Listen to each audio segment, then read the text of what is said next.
দর্শক বন্ধুরা দেখুন কীভাবে কড়াতে রস ঢালছে। খুব ভালো করে একটু লক্ষ্য করবেন, ভালো করে সেকে ঢালা হচ্ছে।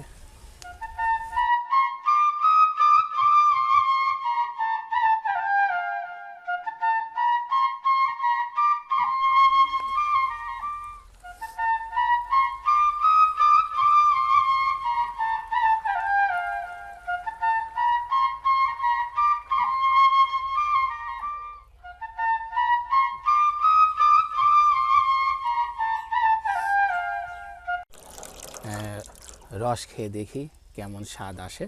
তো পাত্র না থাকায় আমরা নতুন কিছু দিয়ে শুরু করছি।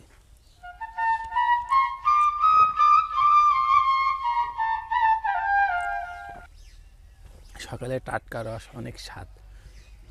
আপনারা যদি না খান মানে বিশ্বাসই করতে পারবেন না, এত সুস্বাদু।